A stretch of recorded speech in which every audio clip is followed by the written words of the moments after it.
I'm Geoff Eido. This is Lunacy, where we discern the sacred from the insane and admit that whether we like it or not, we are all profoundly affected by the cycles of the moon.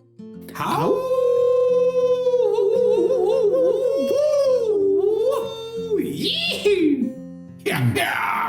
Yeah.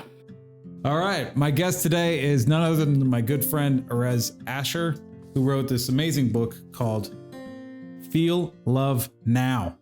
It's a very good book. It's kind of an instruction manual, and there's also a lot of different movements and practices that go along with it.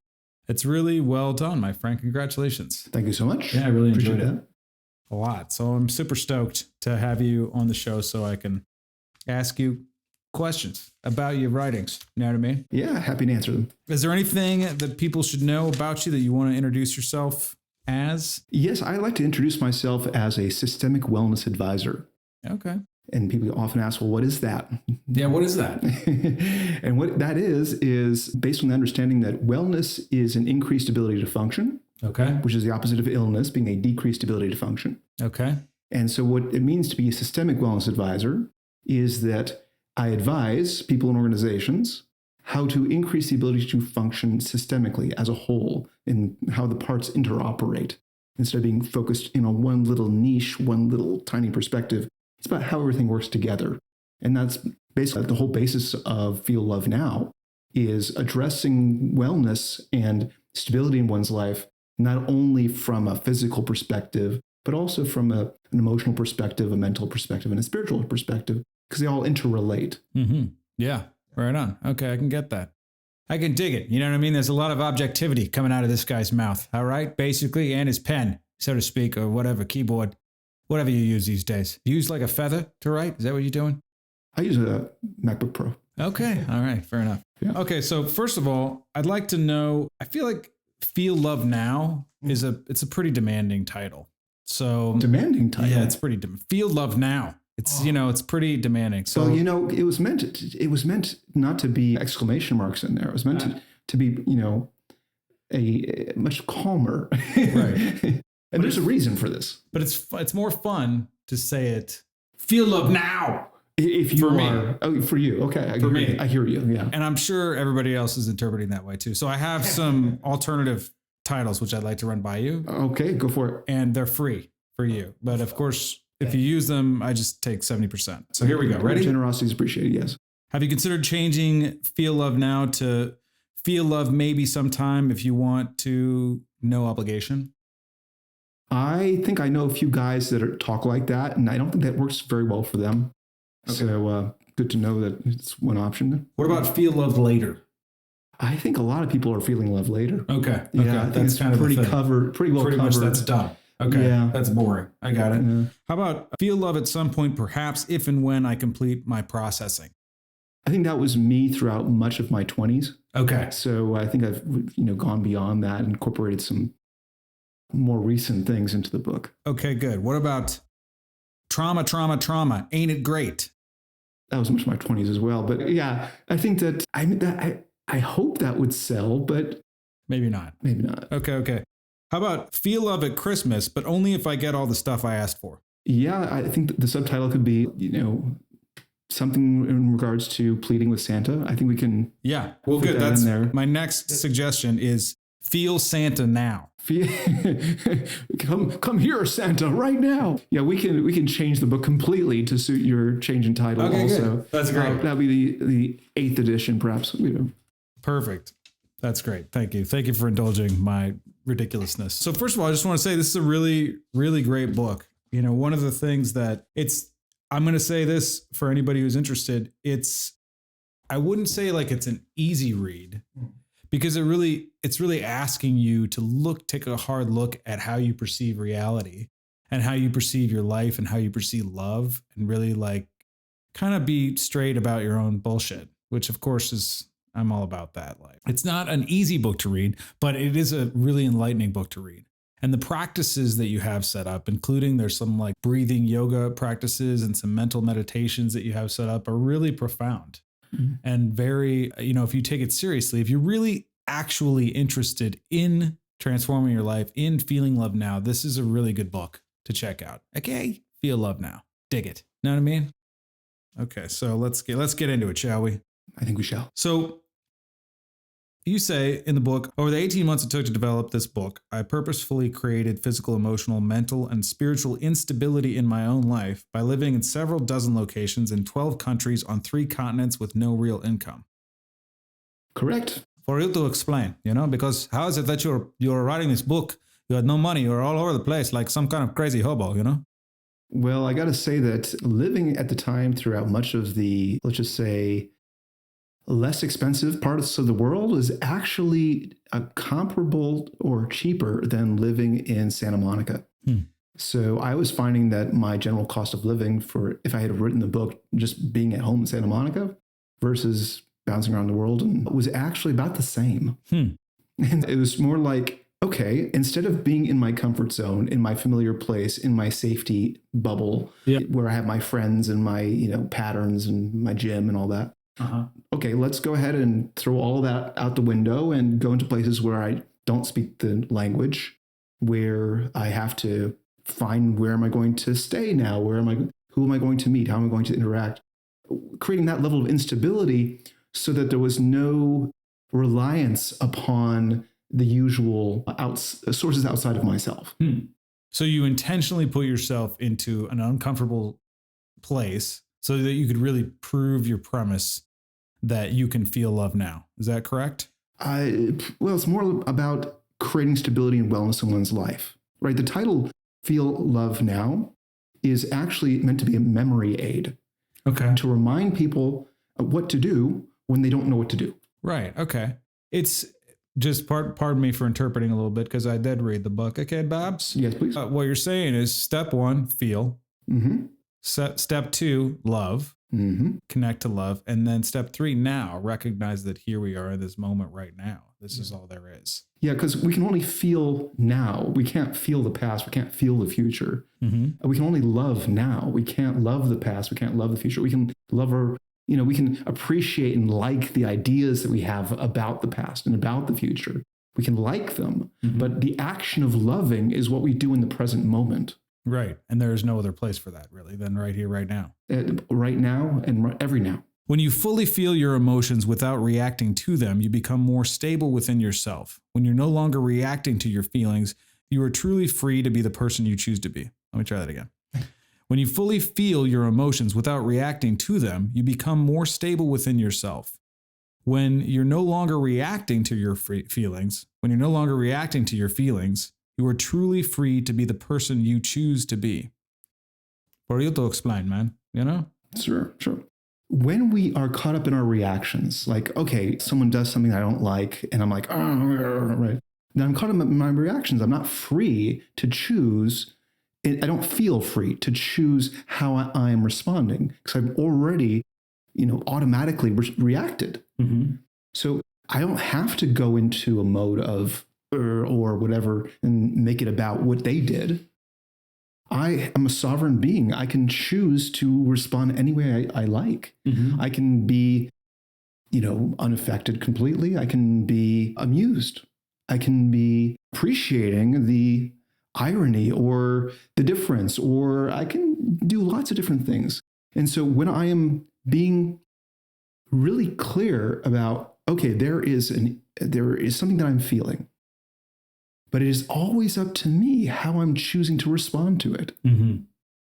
And that takes a process. It's a process of maturing to be able to do that. And people that have learned are in a much better position to not be so influenced and effectively controlled by other people's behavior. Yeah. And their own feelings and just being reactive. I mean, what's interesting, what comes up for me when you describe that is, it's a difference between having feelings and feelings having you, where either I have my feelings, I recognize my feelings, but I'm not governed by those feelings. I have a choice to make in the present as to whether or not I'm going to respond, how I'm going to respond, and what I'm going to say in response to those feelings. So that's beautiful. Good. I like it. So one of the things you talk about in your books is you say you don't need to believe that you believe something in order to actually believe it. Instead, you can simply believe something without being aware that you believe it. Yes. This I find absolutely fascinating because You don't need to believe that you believe something in order to actually believe it. Instead, you can simply believe something without being aware that you believe it. Yes. Which I think is absolutely fascinating because, ignorance is so prevalent in our society, and it's such the enemy of enlightenment in our day and age. And the unexamined life is not worth living, right? Who said that? Socrates. Yeah, that sounds about right. Oh, yeah. Although he would have said it in Greek. Can you say it in Greek? No. Okay. No, I cannot, which is why I This didn't is remember fun it. because Erez knows like a lot. But Greek is not something I Okay. know. Really. He doesn't know A Greek. few words here and there. Yeah.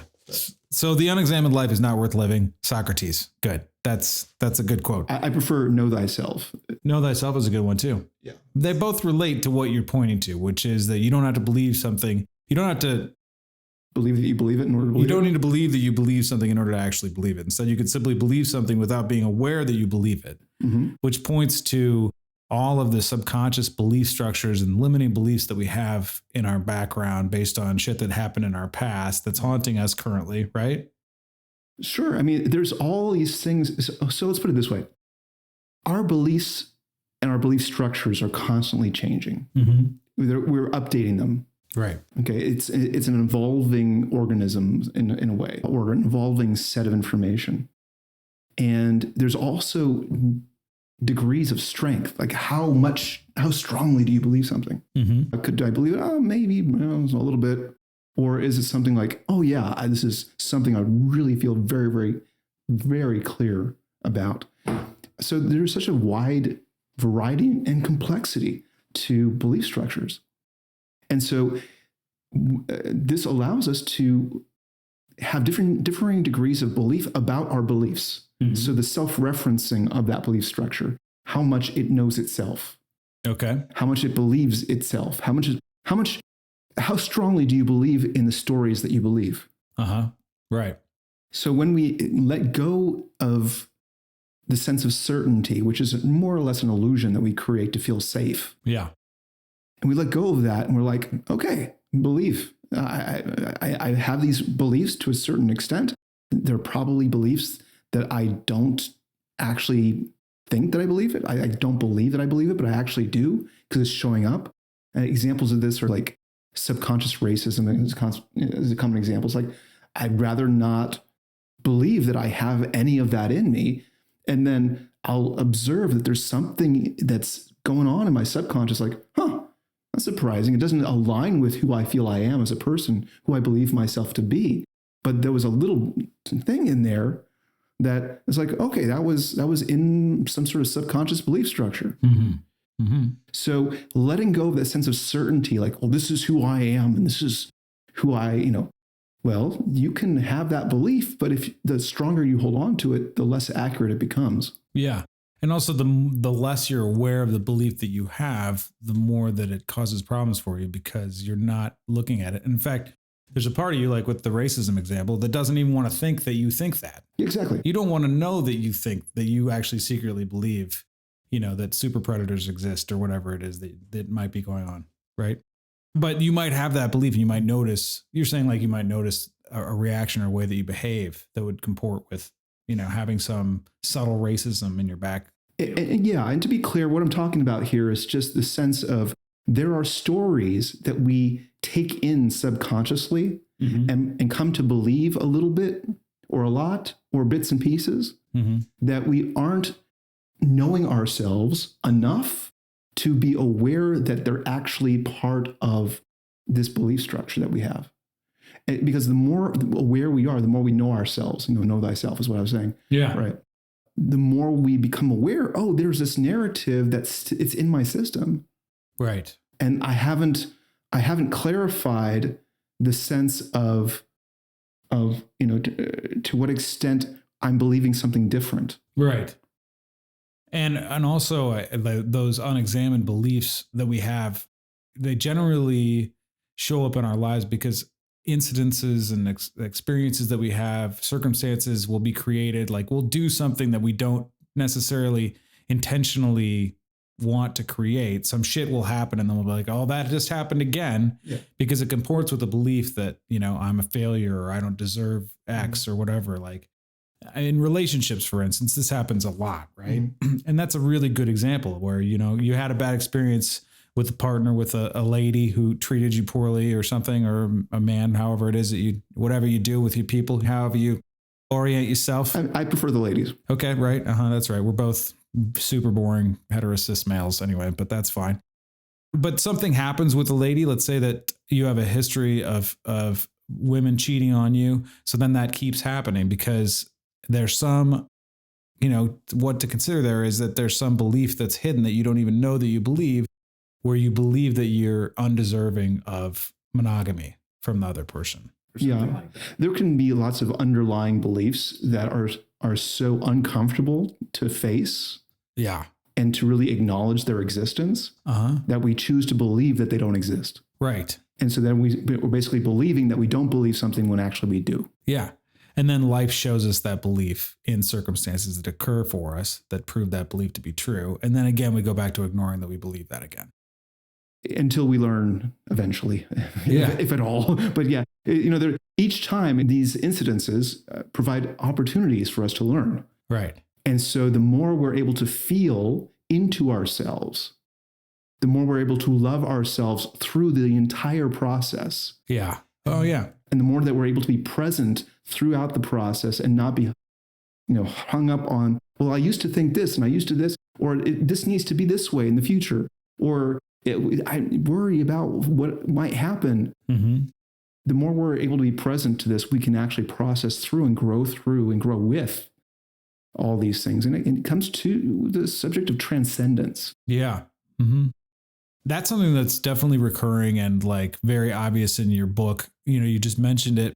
The act of consciously loving yourself at all times, no matter what it is that you're experiencing, which is a real challenge for most of us, because that's not our default. That's not our training. Certainly that's not the way that we're brought up. There's no, I interviewed Patch Adams one time for this documentary project, and one of his main points that he said is, why is there no love class in school?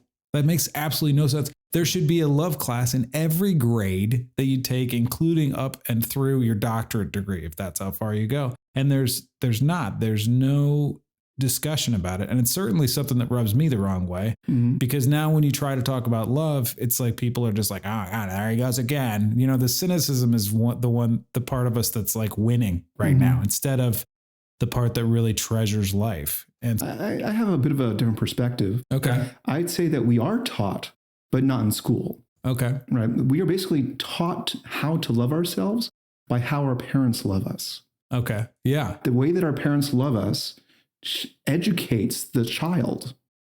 Okay. As children, that's how we learn. This is what it means to be loved. This is what it means. So if I'm going to love myself, this is how I'm going to do it. I'm going to do it the way that they're showing me how. And so every sort of thing where there is an unhealthy or unloving, fearful fear in the parent will eventually, you're basically teaching the child to be afraid instead of to be loving. Right. And so that's how all these issues keep coming up, is mostly because parents are showing their children through their behavior how to be afraid. Yeah. Instead of how to love, because those are fundamentally opposing in many respects, because fear constricts the nervous system, whereas love expands the nervous system. Right. When you open to love versus contract in fear. So that's where all these sorts of issues arise.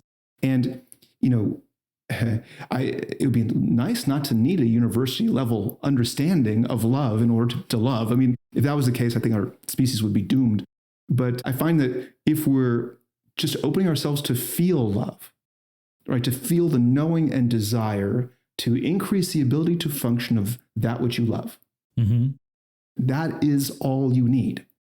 Is when you open yourself to feel fully, to feel love fully, love guides you. It shows you what to do. It shows you the way to go. It shows you. And it's just up to you to choose. Okay, now that it's shown me, am I choosing to follow the guidance of love, or am I choosing to follow the guidance of fear? Yeah. And some story that I have about, in a belief structure that I have, that I may not even know what it is. Right. Which is always the choice. And that's also so fascinating, because I mean, that's what we do. We have moments of clarity or moments where we're really inspired. We see something that really inspires us and we choose to love. And then we're like, oh, you know what? I should do this. I should write that book, or I should go to that audition, or whatever it is that lights you up personally, and then you go to do it, but then fear comes back and is like, oh, no, you're probably not going to win. You're probably going to lose. You're probably going to fail. Fuck it. It's going to be like last time, so make sure it turns out the same way. Yeah, exactly. Then we constrict ourselves again and we try to open up again and we try to open up again.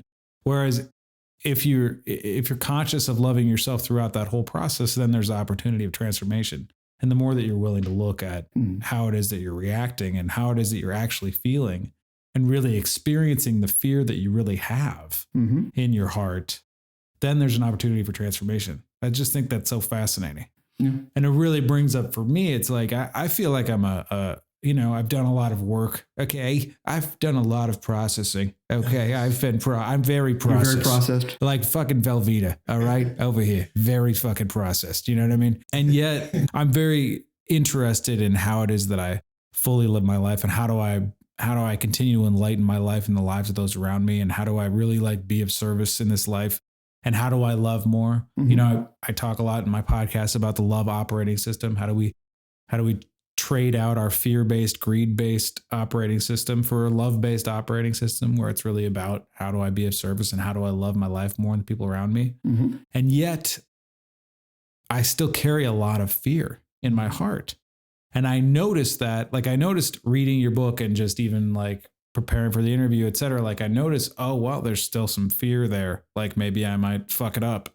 That's an ever present thing. But the more that I'm able to just stand back and notice that and allow it to be and love myself, despite the fact that I'm a little afraid, then the more that I feel love now.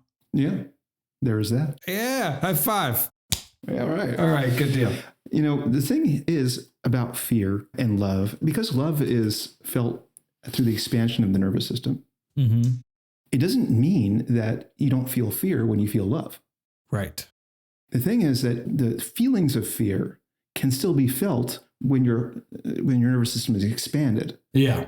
Okay. The reason we contract our nervous system is to reduce the intensity of our sensations, reduce the intensity of our feelings, really, whether that be emotional, whether it be a physical sensation, physical feeling, or emotional feelings that we're encountering. Because of this, we use fear to contract. What I'm saying is we contract in order to reduce the intensity. We don't want to be afraid. We don't like the feeling. Right. And so we want to reduce the intensity. And the way to reduce the intensity is to constrict our nervous system. Right. That constriction makes it much harder to feel more expansive emotions, such as, curiosity, gratitude, sense of freedom, oneness, all these sorts of things. These are much more expansive emotions that can only be felt when the nervous system is in an expanded state. Okay. When the nervous system contracts, they're sort of common terminology would be those are too high frequency emotions. You can only feel the lower frequency emotions that get through the system. When you're contracted. And when you're feeling, so let's just go through, because this is a core tenet of your whole book and philosophy, really, is that love and these other emotions like gratitude are expansive emotions that actually expand your nervous system, whereas fear and those other emotions that are associated with fear contract. They cause actual inflammation in your body, right? In your nervous system. When you choose to contract your nervous system, okay, it's basically incurring an inflammatory response that reduces the flow of information. A physiological inflammatory response. Essentially, yeah. Okay. It is physical. It is also chemical. It is electrical. It's all the same system. Right. So it's mechanical, it's chemical, and electrical at the same time. You're constricting it to reduce the flow. So that makes it easier for you to be manipulated.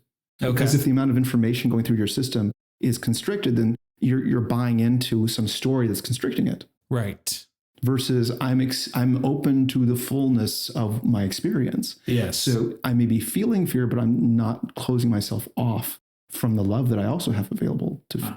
I'm not closing myself off from the gratitude. I'm not closing myself off from courage. I'm not closing myself off from all these other feelings that are available in a more expanded state. Right. Yeah. And when you say you choose to be constricted, you're more easily manipulated.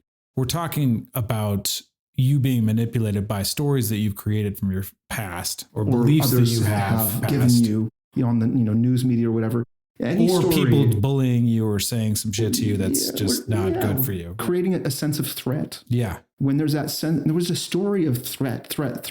I need to, defend. I need to say no. I need to do something to prevent.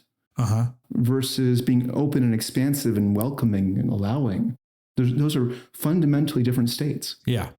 So the defensive posture is a contractive posture, right, in the body. And even you hunch over, and you're minimizing the exposure of vulnerable places in your your belly and your neck. This is a very primal sort of behavioral pattern. That's really fascinating. You look at somebody who's afraid and they're hunched over and like cowering in the corner, or like their neck. They're certainly not standing upright and not extending straight. Themselves. Yeah, and they're not open chested and welcoming in the sunshine on their neck. It's like, no, it's quite the opposite. Right. And so you can see people who have chronic fear, like I did for much of my life, do have hunching over. And this is one of the reasons there are so many physical practices in this book, is because it's all interrelated. Yeah.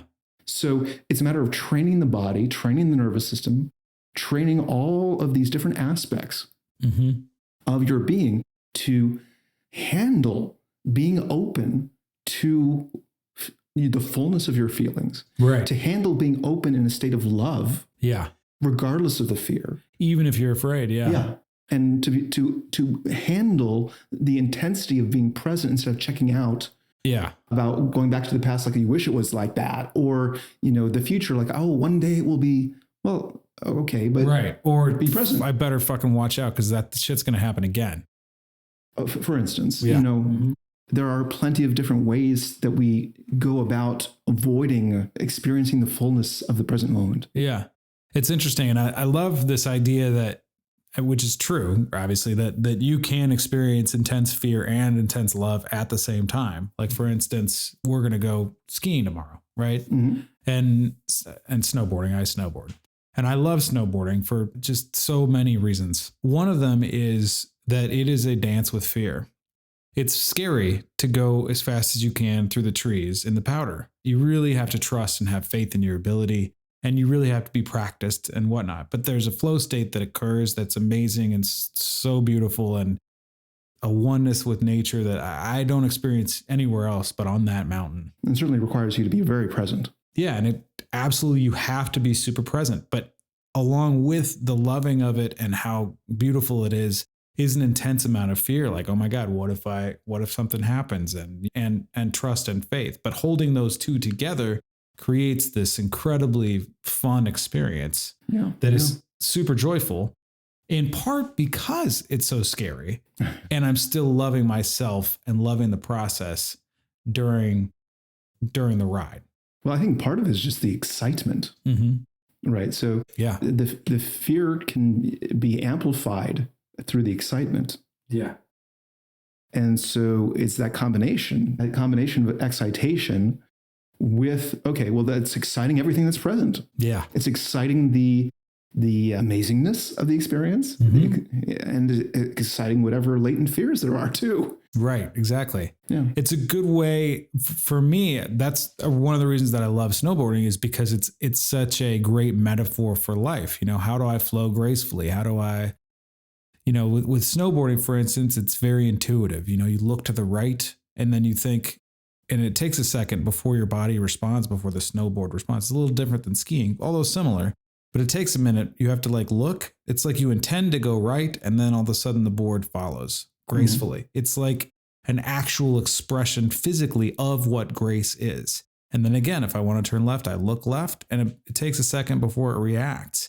And then I get into the flow. Now I'm moving with the elements, and I'm part of the powder, and I'm surfing on it. It's such a beautiful experience. Yeah, I love it. I'm trying to remember why I brought that up again. Because we love it so much. Yeah. Anyway, we'll have fun. The problem is there's so many good things that you say in your book that we're not going to have time to get to all of them. Well, but we've covered a little bit of it. One of the things that's actually on the next page is when you're attached to the thoughts you have about yourself, meaning when you believe the thoughts you have about yourself, Such attachments can easily lead you into endless loops of thinking about your thoughts, which severely limits your ability to function. Yep. And I think we've all suffered from that. I know for sure I have. When you get into endless loops and you can't get out of bed, or you just keep failing at things that you're trying to do over and over again, or you don't finish your term paper or whatever it is for you, or you don't put yourself out there in the dating pool, you don't ask that girl out or that guy out or whatever it is that you're trying to do. You just don't take the risks because you've got this thought in your head that's endlessly looping that's usually some version of, I am not enough, I don't deserve this, or there's something wrong here, that kind of thing. That's one route. Other things that are pretty common, people ask themselves why, Mm-hmm. and then no explanation is ever good enough. So they keep going into some other explanation as to why, and well, what about this, and if that, and then, and this and that. And so we get so caught up to a certain degree in looking for explanations to feel okay with things we're not okay with. Right. And so the more attached we are to these thought patterns, the more we get caught up in these stories instead of feeling what's really present, loving ourselves and others in the present moment, and being present to what is present. And that's the sense of being detached from reality, being detached from life, because life is often uncomfortable. Yeah, right. Yeah, we check out so often. Yeah. We're not really present because we don't want to feel the fear that we're having or experience the negative beliefs that we have about ourselves, because that would be painful. Mm-hmm. So we just pretend that they're not there. We try to escape through. Yeah. Or for instance, we can get caught up in judgment. We can get caught up in problem solving. We can get caught up in distractions of, all right, well, let's get distracted with some really complex video game that takes like a year to master. Right. It's like, okay, that's a good way for me not to be present with, any other aspect of my life. Right. Yeah. Right. Or get caught up in overworking. There goes that year, but I won the fucking game. Exactly. Guess what? I saw the credits, the end credits. You know what I mean? Right. I'm no judgment to video game people.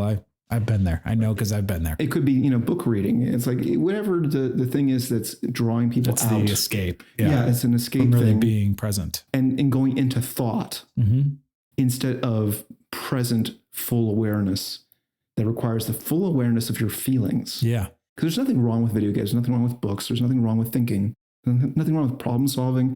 And even judgment. I wouldn't judge the judgment. Right. All right. That's part of it. Yeah. And so because of it, it's more like, okay, how am I feeling the fullness of my being? Yeah. How am I loving the fullness of this being that I am, this being that I'm a part of? Mm-hmm. How am I being present with the gift of life as it is? Yeah, that's great. That's beautiful.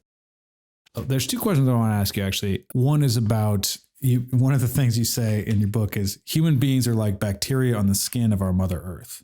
Mm-hmm. And this also points to something that's kind of a core tenet of your book, and a belief that I carry as well, which is that we are all connected here on this planet. We're all part of the same organism on some level. We certainly are part of life itself. But when you say we are all bacteria, like bacteria on the skin of Mother Earth, what do you mean by that? What I mean by that is that when you look at life on Earth, right, the life that we are accustomed to is only on the very, very surface. It's really basically where the land meets the air and the water. Mm-hmm. That's the very thin layer that human beings live on. When you look at the entire size of the volume of the Earth is incredibly massive, and we do not live on all but a very, very small proportion of it. And we are the most pervasive species of all the species, aside from maybe cockroaches. In general, They're going to win in the end. Well, in terms of a competition, I don't want to be in a competition with cockroaches. No, because they'll kick your ass. I think that they probably don't care about They being in fucking competition want with to kick me. our asses. I think they'll be okay. But that said, when you look at human beings, where we can be really only on the surface, the very surface level of this planet. Yeah. And when you view our Mother Earth as a living being, which she is, and that we are a part of this living being. Yeah. She's our mother. That's really literally true. Yeah. She gave birth to us, essentially, birth to our species. And so by virtue of this, we are an extension of Mother Earth, and she's an extension of us, but a much bigger extension, and a predecessor also. Right. So when we look at where we are relative to our Mother Earth, we are on her skin. And when we look at the size of what we are as individuals, we are the equivalent of bacteria on the skin. Right. And so that's what I mean. And how we choose to interact the same way that, there's bacteria on your skin. Yeah. Right. On my skin, on everyone's skin, plenty of bacteria. Tons of it. And so, and in our guts and everywhere else. Everywhere else. In fact, the latest estimate that I saw, the most reliable estimate I saw is on average, an adult has 37 trillion microorganisms in and on their body. Gross. And 30 trillion cells of their own DNA, meaning that in terms of the proportion, more than half of our being does not have our DNA. Wow. More than half of our being is actually all these microorganisms that we do not inherit directly from any genetic code. That is absolutely fascinating. And just going back to your earlier point, which is that, we need to look at how it is that we're interacting with the mother that spawned us. And this is kind of an opportunity for... Spawned is not necessarily the word I would use. Spawned? No, spawned is bad. It sounds like a little closer to bacteria, doesn't it? Yeah. Yeah. I think gave birth. Gave birth. Okay, yeah, let's give ourselves some credit. Yeah. And also looking at how it is that, I think that's part of Feel Love Now. And that's certainly what you and I are about as individuals, is really like recrafting the way that we harmonize with nature and how it is that we behave, like really looking at that. Right. Are we acting as harmful bacteria or beneficial bacteria? Exactly. Are we helping the thriving of our Mother Earth? Yeah. Or are we causing her illness and dysfunction? Right. And so when you can say the same thing about bacteria on the skin of a human being, is it facilitating well-being, or is it causing illness? Right. We have the choice. It's just a matter of how conscious we are of ourselves and our behavior, and how responsible we're choosing to be in the midst of the facts of our existence. Yeah, that's fascinating. It's awesome. I love that. And I also love the idea that we, barely even we're just barely aware of what's really happening at any given moment in time. That there's so much going on under the surface in reality on every level. And we just have just a teensy bit of awareness. You touched on this on the beginning of this interview when you mentioned about ignorance as being an issue. Yeah. All right. And I would say that we are all ignorant to varying degrees. And in fact, for sure. Yeah, because we are always ignoring. Yeah. The vast majority of our experience. We can only process so much. And the question is, how much are we ignoring? Are we ignoring our feelings? Are we ignoring the fullness of what we're actually experiencing? Are we ignoring what's going on around us? Are we ignoring our connections with each other, with the world as a whole, with the entire universe? There's a nearly infinite, there is an infinite amount of things we can ignore and are ignoring. Right. And so that's part of the whole basis of Feel Love Now, is to facilitate this process of being more aware, feeling more, so that we can love more in the present moment, so that we're living the fullness of our life in wellness. Yeah. And therefore being an integral part of our species and our planet and life itself at all levels, from that place of fullness and wellness. Yeah. Yeah. That's great. That's beautiful. And also, there is something to be said for ignorance as a good thing, because we wouldn't be able to focus on anything if we weren't able to ignore other stimuli that were constantly streaming at us. So there's a certain level of ignorance where it's valuable, where, if I really, really need to focus on, diffusing the bomb, I'm going to ignore the fact that there's people yelling at me or whatever. Know what I mean? Because I'm diffusing the fucking bomb right now. Know what I mean? I got to diffuse it. Yes. Ignorance can be incredibly useful, and often is. Yeah. And it can also be incredibly destructive. For sure. And usually is. Well, let's give people credit. I think it's a matter of, it's situational. Right. That's right. And also, to your point, and I think what I'm also all about is recognizing, being humble in the face of reality, and that there is so much going on at all times that I'm completely unaware of.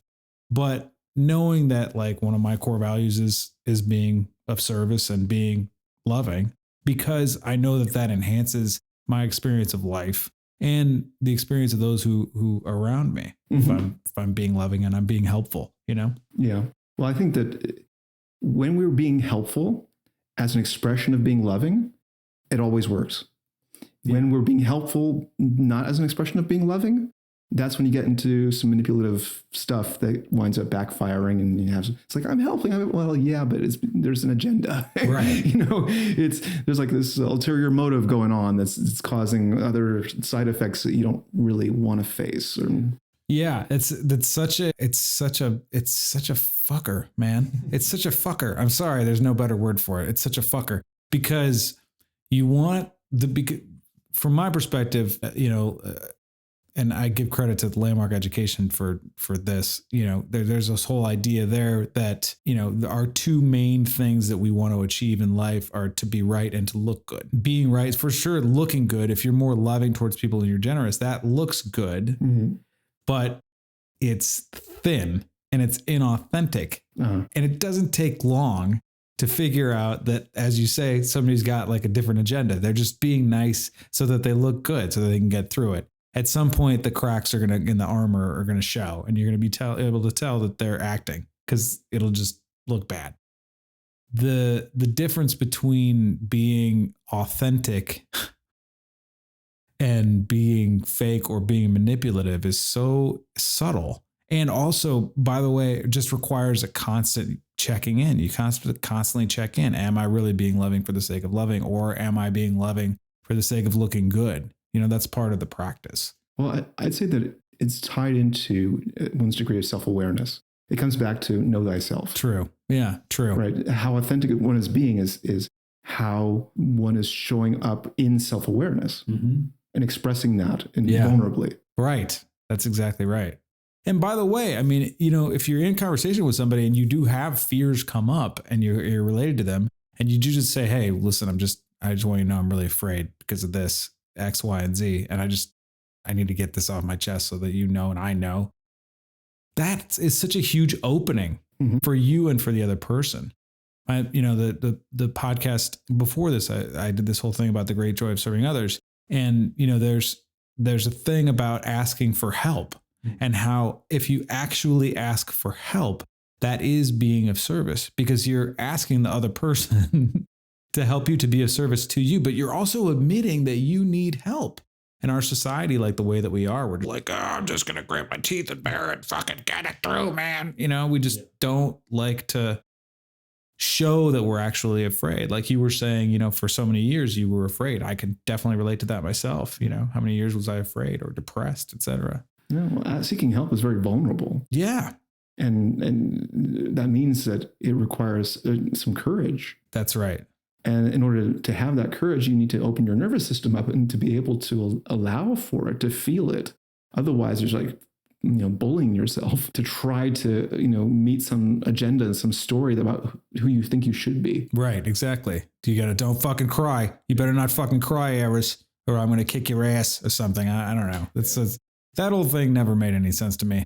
I not that I'm sitting around crying all the time, but if I'm moved by something and I cry, that means I know that I'm alive. Yeah. For me, that means I know that I'm in love. And by the way, if something bad happens and I cry, like somebody that I love dies, I'm going to cry, because I know that my tears honor that person. And I know that my tears are an authentic expression of how I feel in relationship to them in my own consciousness. And if I shy away from that feeling, that emotion, that's just causing trauma in myself. It's causing more inflammation. And that's such a common thing. Like we don't really want to experience our emotions, particularly if they're uncomfortable or if they don't look good. Yeah. But that doesn't make them go away. And this could lead to an entire other conversation, actually. Why don't you give it a shot? Sure. So tears release cortisol. They release tension. They release stress. And so because of that, and that's why babies cry automatically whenever they're experiencing stress, what they're doing is they're getting rid of the stress that's in the system. And so even tears of joy are happening because you were holding tension before, or one was holding tension before. And then there's this and opening and a release of tension, and it's a pleasurable release. So it's not that tears are necessarily an indication of sadness, although it may be because there's stress involved in the feeling of loss, which is where the sadness is. But the association, like, boys don't cry and all that kind of stuff, right, is actually a cultural artifact of attempting to train boys and men to not be subject to always releasing tension in their nervous systems. And the reason for this is it gets in the way of dealing with the primary things that men evolved in terms of gender roles over the past million years to hunt, defend, and build. Okay. So this is good. This is good. I'm glad we're having this conversation. Okay, good. Go ahead. So when we're hunting or defending or building, we need to be focused on the success of the mission. If we're distracted by our feelings and we're letting out the tension and all this kind of stuff, it's distracting us from what's present. And it might be distracting other people. It might be alerting other people. It shows a degree of openness and vulnerability in a situation where you actually want to be hunting, defending, or building. You need to be closed and holding the tension. Right. So when there's situations that the environment is calling upon you to hold tension, if you are releasing tension in the wrong times, that makes you untrustworthy. It makes you unreliable. And so there's a cultural artifact about how we evolved to train boys and men to hold more tension. Now, there are healthy ways to do this and there are unhealthy ways to do this. This is where we get fucked up pretty much. Yeah. Because the unhealthy way to do this, which is how most of us were taught, is just hold it in, hold it in, hold it in. Don't show anybody. Right. That sort of thing. To hold the tension in without any sense of when to release. Right. And how much to release. That's the unhealthy way to do it. Yeah. It's like I really got to pee. I'm just going to hold it until eventually you got to pee. Okay? Yeah. You're going to pee your pants or you're going to die. Yeah, exactly. And then you'll pee your pants. Right. So the notion is that is the unhealthy approach. But it's one of the ways that we learn as boys, most especially. The healthier way is to actually feel the feelings fully in the midst of it, but not be swayed by it.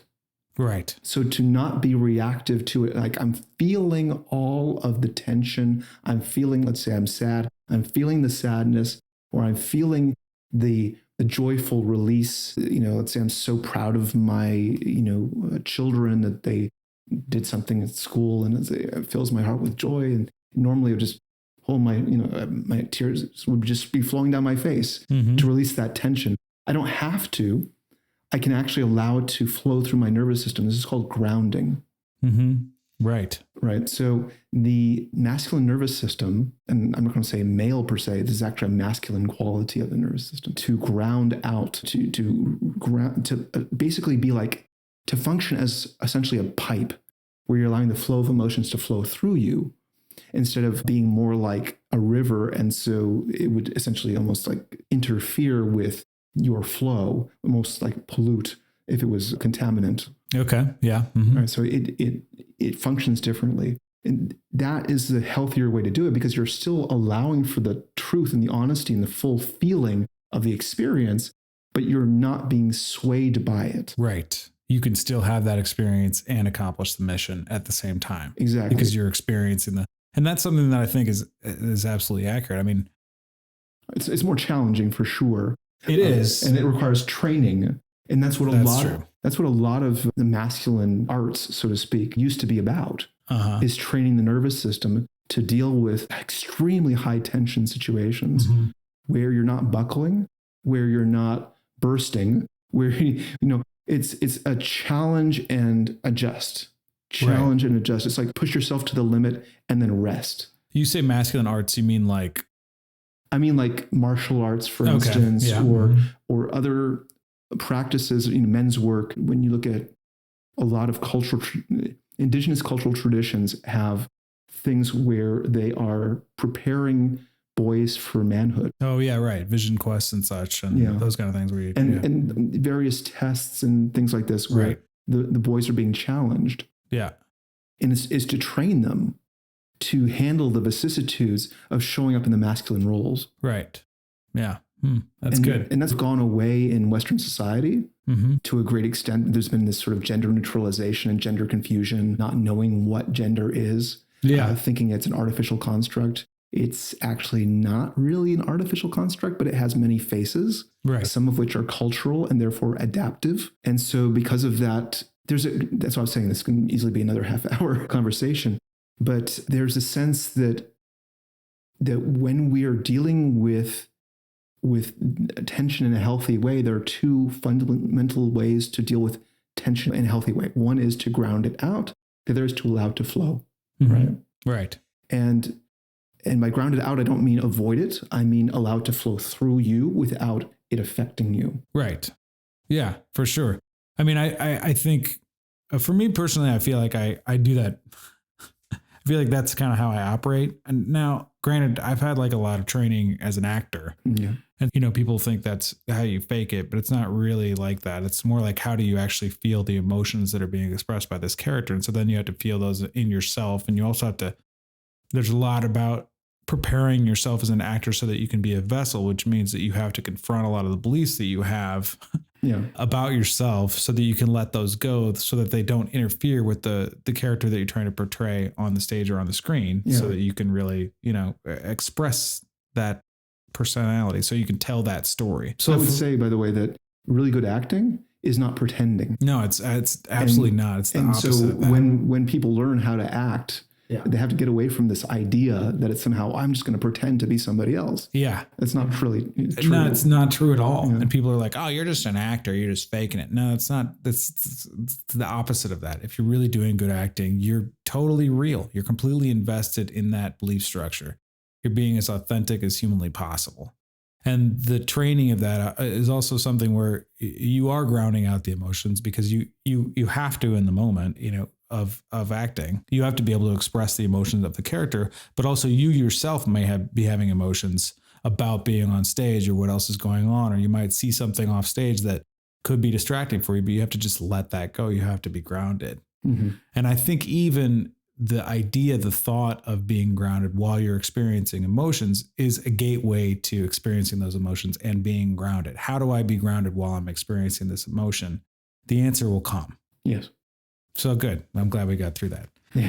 I do want to ask you about, so you mentioned, that for years you were acting out of fear, that you were really, a fearful person. Yes. And I'm just wondering, like, I know you from a transformational space. Yeah.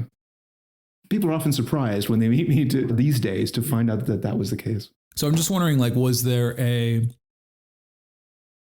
there some significant event that occurred that had you wake up and be like, oh, wait a minute, I need to feel love now? Or was it just a gradual process? I don't know. This could be a huge story or it could be a nutshell story. I'm not sure. But I just am curious, like, what happened to Erez where you went from being this closed off, fearful guy to being somebody who's truly invested in being loving and being of service? And feeling fully and opening my nervous system and not being so contracted. Yeah. It's been a process for sure. And I think that the instigator for this, aside from, life kicking my ass and then looking for answers, is the first step. What I found was that when I experienced plant medicines that are heart openers, where my nervous system was expanding. Okay. And I got to feel what it's like to have an expanded nervous system for the first time since I was maybe a very small child. Okay. So that's because you kind of had not to get too deep into it, but you had a challenging upbringing. Isn't that right? Yeah, I would say very. Okay. I've heard a little bit about how it was for you somehow, but you can share as little or as much as you want about that. But needless to say, you had a rough go with the parenting and being taught how to love. Well, I would basically put it this way. When I was taken out of like daycare and preschool starting around 5 years old, from roughly that time to when I was an adult, or close to it, I don't remember actually being what I would now consider happy. Okay. In fact, I don't remember anything that I would consider to be real joy for well over a decade. Wow. Of my life. And so I would put it in that frame. Okay. That's good. And that had to do with your family situation, et cetera. Yeah, and also legacy. My mother is first child born in a refugee camp to concentration camp survivors after the war. So there's legacy of intergenerational trauma that passed on to her, that passed on to me. Then there's, very poor choices about how to handle that trauma and other things that were, related to fear, more fear. And fear was how I was taught to live, to survive. Yeah. And so I learned how to survive. I know how to survive very well, but how to thrive, that's something else that took me until I was getting into my 40s before I started to learn. Well, for what it's worth, I'm sorry that you had to go through all that. I'm for your family. I'm okay with it. The sense is that when I've learned to love fully, I can love without any sense of resentment. Yeah. And then it's like, okay, I get to be this amazing person that I am. I get to show up in the present moment. I don't need to fixate on the past. I get to be, an example for others to show that it's entirely feasible to go from extreme fear to extreme love. Yeah. That's great. You were talking about how, really going from a fear space to then being somebody who's super loving and super confident and comfortable with yourself. I'm not saying it exactly the way that you just said it, but first of all, maybe you could just restate that. Yeah, what I was talking about was this notion that having gone from a state in my life of being really living on the basis of extreme fear to being able to let that go and learn how to open my nervous system, learn how to be really allowing myself to feel all the feelings that I was avoiding, to love myself and others as fully as I'm able, and to be more present to be able to do this. So that allows me to be an example for anyone else who's also in a situation like, oh, I'm experiencing a lot of fear as the basis of I'm like, I can't imagine not living in so much fear. And I'm saying, well, I got news for you. It's possible. Here's an example of someone who has come from a place of living in extreme fear to living in extreme love. Yeah. That's beautiful. I think, I guess what I'm picking up on earlier, I mentioned, a lot of people might find that like an arrogant thing to say, like I really love myself and I've really gotten to a place where I'm able to love more, but it doesn't come from that place at all. It's not like a egotistical stand that you're taking or just a supposition that you're making. Like, here I am, like now look at me now, I'm loving, just so that you look good. It's a real authentic, actual experience. And all I can say is, like, having known you for like 2 years now and et cetera, and spent like a considerable amount of time with you, I've never known you not to be that way. Like I've never known you not to be a loving, balanced, grounded dude. Know what I mean? So I can attest to the statement that you are a loving person. But I feel like, without question, people who are living in extreme fear are thinking, no way is that possible. Like I can't even do that. I can't even imagine, especially with the level of confidence and authenticity that you stated. And I guess you've already said, look, if I could do it, you could do it. Yeah. But, maybe for those folks who are really like, just like, fucking man, I don't know what to do. I'm so terrified all the time. Like, what would you say to them, aside from read your book? Like, what would you say to them to kind of get them to start the process? Just read the title. As I said, in the early part of the podcast, it's a memory aid to know what to do when you don't know what to do. Yeah. Okay. So when you're coming in from a standpoint of, I'm so afraid, or I'm so this, I'm so that. What do I do? What do I do? Yeah. The first thing you do is you feel. Yeah. You feel yourself, you feel your environment, you feel what's actually going on in you and around you. Yeah. The next thing is you love. You love yourself, you love others, you love the world, you love life. And you do it now. Right. And let go of this notion that you can solve the past or fix the future. Yeah. Or that you're in control. Yeah, exactly. Yeah. And also another way to, I mean, certainly for me, I think about what do I do in those situations? And a lot of times I just go to gratitude. Like, what can I be grateful for right now? Like if I find that I'm personally in a maximum fear state, or just having problems, I have to stop and just be like, okay, wait, what can I be grateful for right now in my life? And then that automatically lends itself to being in a more loving state. Yes. Like would you like me to talk about that? Sure. Well, I just want to give this example first, which is that, with my wife, right? Obviously that's the person I'm going to fight with the most. I think it makes sense that one would fight with their partner the most of people that they fight with.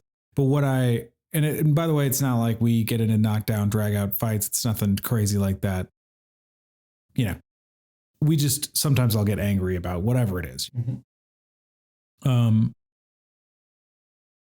But what I always find myself coming back to what am I grateful for in her? I just start thinking about all the awesome qualities that she has that I'm so lucky to have in her. She loves me. She supports me. She's like, she's supportive of my mission and what I'm up to. Like that's crazy, and that she's like very generous and she's, the things that the things that I get frustrated about are good qualities. She's like more organized and clean than I am or whatever it is. But the point I'm trying to make is even though sometimes we fight about legitimate things that would make me mad, so to speak, I always go back to what am I grateful for? How lucky I am to be with this person and that she chooses to be in relationship to me. And then I go back to the choice that I'm making to be in relationship with her. And I'm grateful for that choice.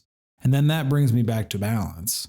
And I'm able to let go of all of the forces that are kind of taking me away from the relationship or having it look bad or, whatever the idea is, taking her for granted, taking the space for granted. And then that puts me automatically back into a state of love. And it gets me present to who I am and who we are to each other now. You were gonna dive into some sort of pointers or that kind of thing too, right? Well, just to address what you're saying here, the reason that this works the way that it does is that gratitude is one of the more expansive emotions. So in order to feel gratitude, you need to expand your nervous system quite wide. Right. Because otherwise, if you're in contraction, you can't feel the gratitude. Yeah. So that's why it works that way. And in fact, the more you can be grateful for, and gratitude practices are all about this. Yeah.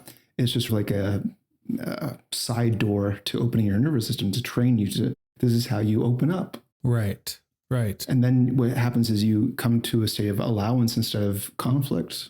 Yeah. Because there's like, oh, there's so much here. I don't have to like everything. Yeah. I can still appreciate so much that is present. Right. Exactly. Yeah, that's beautiful. That's really great. And, I think like a lot of people, again, I'm addressing the cynics here because I am one a lot of the time. And just, I think that's a huge thing in our society. It's like, you think, oh my God, he's going to talk about a gratitude list. Spare me with the gratitude list. It's such a personalized thing. Simply asking yourself, what am I grateful for? And then letting the answers spill out. That's all you have to do. You don't have to make a top 10 list or keep a journal or anything like that. You really just have to get present to what am I grateful for. I know something for me also that's super helpful in times of upheaval is like, okay, wait, hold on, stop. There's a roof over my head. I'm safe, I'm warm, and I have food to eat. Like if it's really bad, I go there. I'm like, okay, now I can think about what comes next in times of like crisis. Yeah. So yeah, that's great. That's a really beautiful way for us to open up. And it's so interesting to hear you say, when in a state of gratitude, we really open up our nervous system, which automatically makes us able to love more. Yeah. And I would add that, sure, asking these questions, what do I have to be grateful for? What can I be grateful for right now? Are useful prompts. And in addition to that, a lot of spiritual practices and religious practices have been really about practicing integrating gratitude into your life. Mm-hmm. Like, saying grace before meals and stuff like this. Yeah. This is all about gratitude, expressing gratitude as a practice, so that it's not something that you have to remember, oh yeah, I have stuff to be grateful for because I'm so pissed off. Yeah, right. It's You don't have to anymore because it's a default.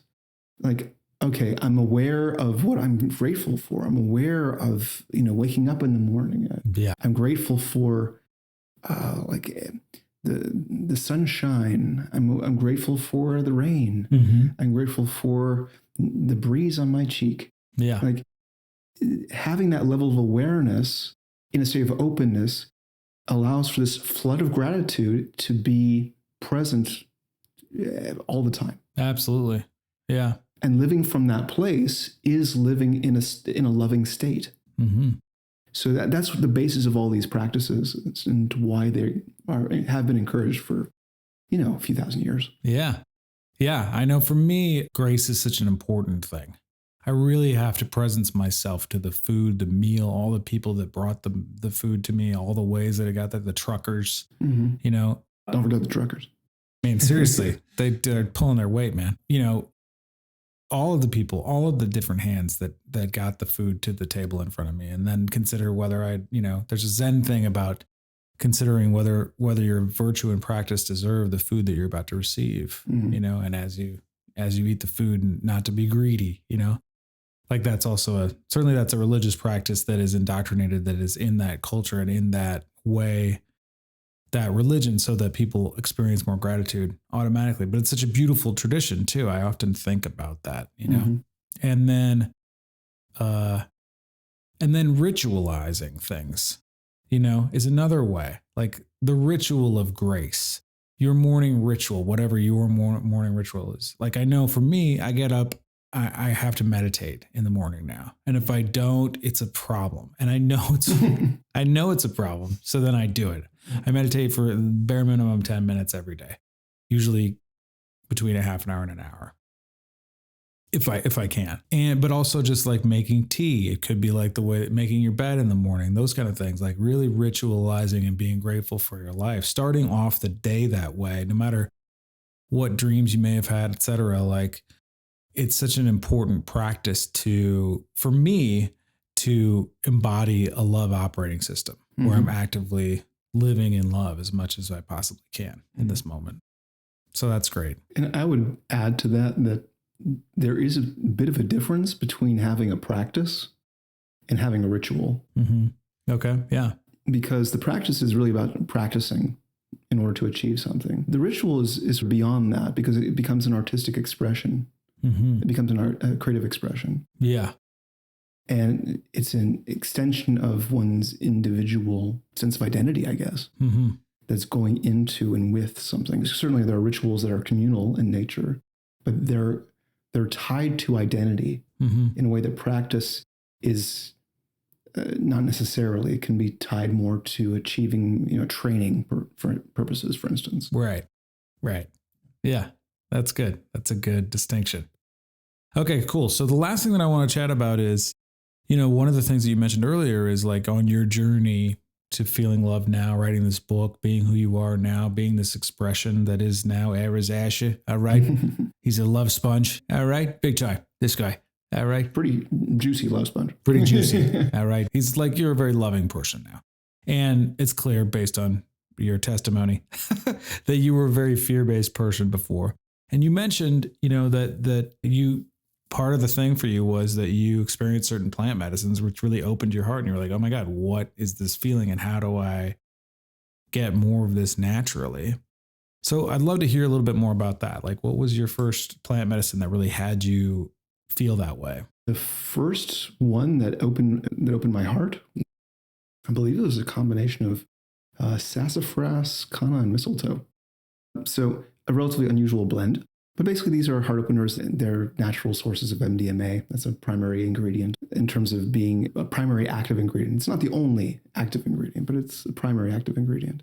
Anyways, the point of all this is to say that before I'd been so constricted in my nervous system, it's like always in a state of fear, so much so that to experience what it was like to be really open, and to be around people that were not harming me. Mm-hmm. They were not threatening me. If anything, they were there just happy to love me as much as I was happy to love them. Yeah. And that changed everything for me. It's like, that is what I've been missing. And before that point, I just didn't know any better. Right. I'd gotten used to being so clenched and shut down. Mm-hmm. Yeah. So obviously, it's important when opening the nervous system to have a very strong, safe container that allows for it to be a healing experience. Yeah. To allow people to see when it's safe to open, how much to open, and to actually be able to get that feedback. Yeah. Because otherwise it can be dangerous to open into unsafe situations. Sure.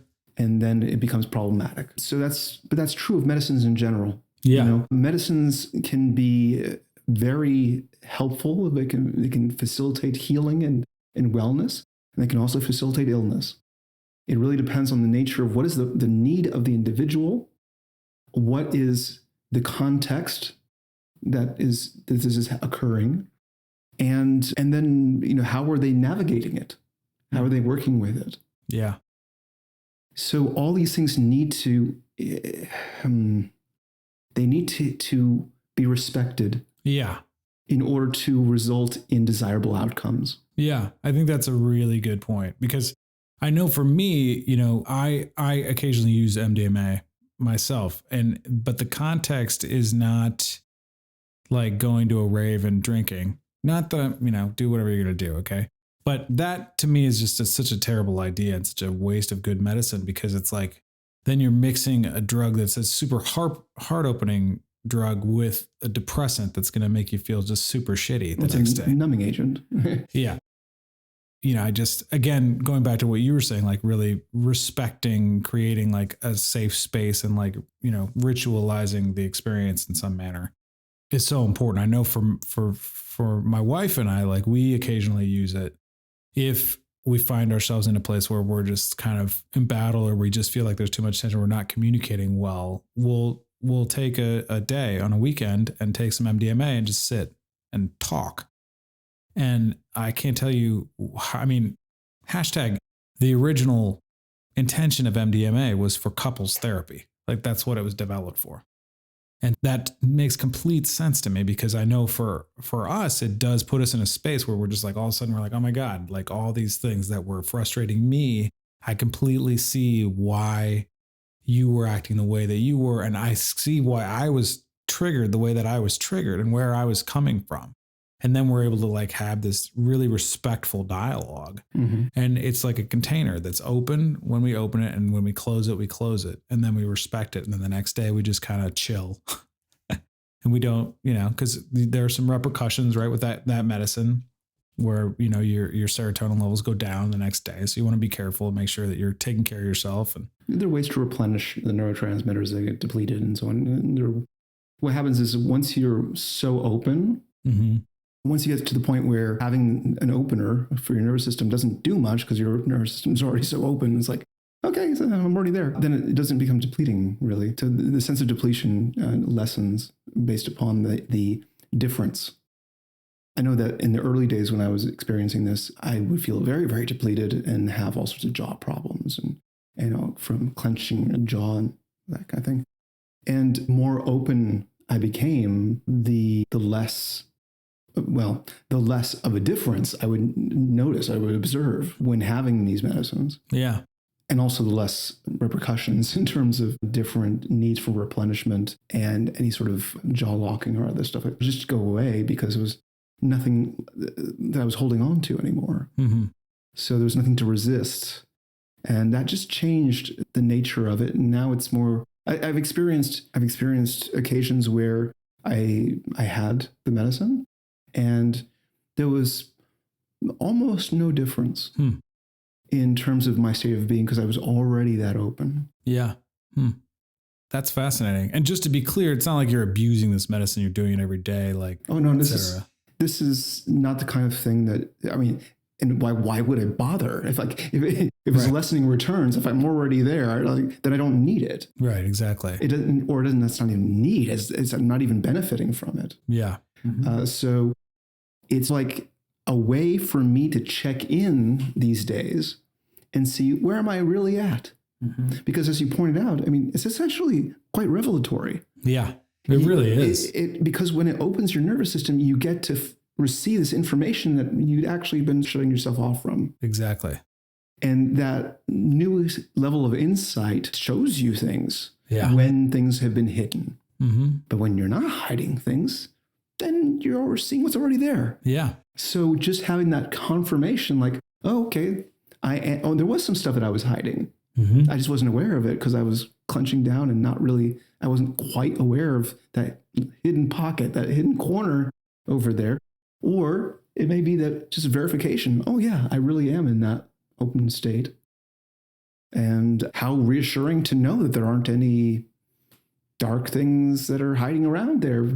And that's a wonderful revelation in and of itself. Yeah, that's great. That's great because you process so much of the trauma.